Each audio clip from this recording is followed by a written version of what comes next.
কোয়েল মল্লিকের তো প্রায় 5 বছর বাকি, 1 বছরও হয়নি মনে হয়। উনি পদত্যাগ করেছেন, এবার পদত্যাগ কেন করেছেন উনিই বলতে পারবেন। তবে বিগত দিনে দেখেছি যারা আমাদের নেতাদের সাথে দেখা করেছেন তারা প্রত্যেকেই আবার বিজেপির টিকিটে আসতে চেয়েছেন। নিচের তলায় কেউ আসবে না, শিলিগুড়িতে কাউকে নেব না। উপর তলায় আসতে পারে বলতে আমরা জানি পার্টিতে হয়তো সাময়িকভাবে এতে বিজেপির ক্ষতি হবে পশ্চিমবঙ্গে। Country first, party second. দেশের স্বার্থে মহিলা সংরক্ষণ বেশি জরুরি। দেখুন, অফিসিয়াল মিটিংয়ের জন্য মাননীয় গৃহমন্ত্রীজি আসছেন। আগামী দিনে যে উত্তরবঙ্গ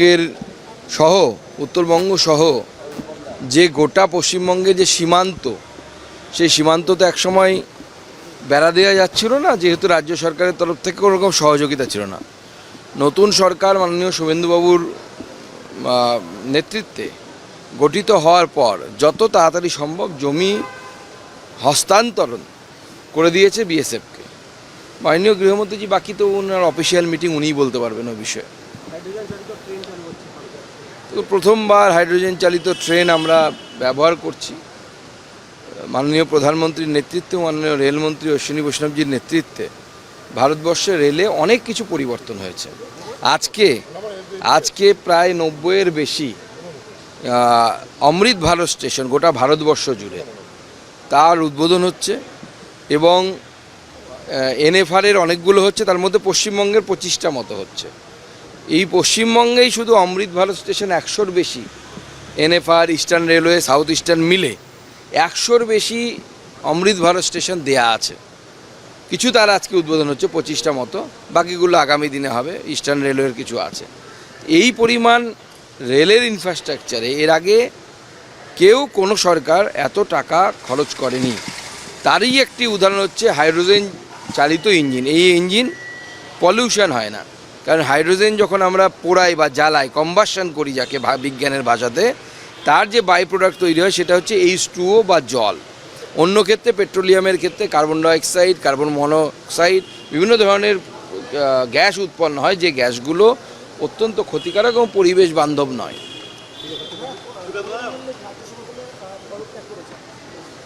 হ্যাঁ, উনি পদত্যাগ করেছেন, এবার পদত্যাগ কেন করেছেন উনিই বলতে পারবেন। তবে বিগত দিনে দেখেছি যারা আমাদের নেতাদের সাথে দেখা করেছেন তারা প্রত্যেকেই আবার বিজেপির টিকিটে আসতে চেয়েছেন, কারণ তাদের এখনও অনেকটা সময় বাকি। কোয়েল মল্লিকের তো প্রায় 5 বছর বাকি, 1 বছরও হয়নি মনে হয় এখনও। স্বাভাবিকভাবে উনি চাইবেন অন্য কোনো রাজনৈতিক দলের হয়ে এসে সেখান থেকে থাকার। এই জায়গা থেকেই বলছি, মানে শ্রমিকরা যেমন বলেছিলেন দল বদলের জায়গা আর নেই, কিন্তু আপনার অবস্থানটা বদলাচ্ছে যে আসতে পারেন বা আমাদেরও আপত্তি নেই। হ্যাঁ, নিচের তলায় কেউ আসবে না, শিলিগুড়িতে কাউকে নেব না। উপরতলায় আসতে পারে, উপরতলায় আসতে পারে বলতে বলেছি আমি আগে, যেটা এখনও বলছি, দেশের স্বার্থে মহিলা সংরক্ষণ বেশি জরুরি। আমরা অনেক সময় দেশের বড় স্বার্থের জন্য ক্ষুদ্র স্বার্থকে জলাঞ্জলি দিতে হয়, কারণ বিজেপির নীতি হচ্ছে কান্ট্রি ফার্স্ট, পার্টি সেকেন্ড।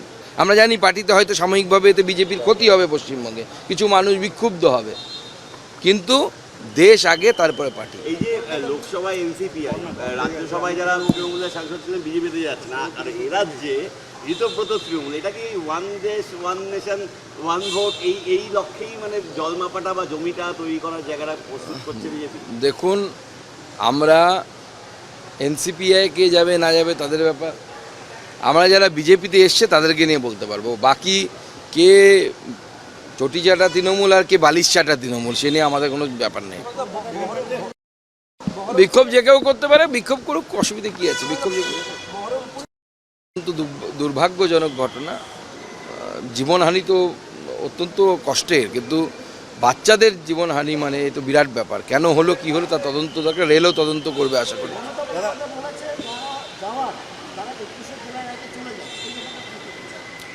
ওনার তৈরি করা পার্টি, ওনার এখন যেহেতু পার্টির চোখের সামনে সবাই ছেড়ে চলে যাচ্ছেন, সেহেতু ওনার মনে দুঃখ হয়েছে। আমরা দুঃখ থেকে বলেছি যে দুঃখ করে তো লাভ নেই। আমরা আগেই বলেছিলাম, আমি তো আগেই ভবিষ্যৎবাণী করেছিলাম, যেদিন হারবেন তারপরে পিসি আর ভাইপো ছাড়া পার্টি থেকেও থাকবে না, মিলে যাচ্ছে। দেখুন, আরো ভালো ভালো খবর দেখতে সাবস্ক্রাইব করুন বাংলা হান্টের ইউটিউব চ্যানেল। বাংলা হান্টের আরো খবর দেখতে নজর রাখুন।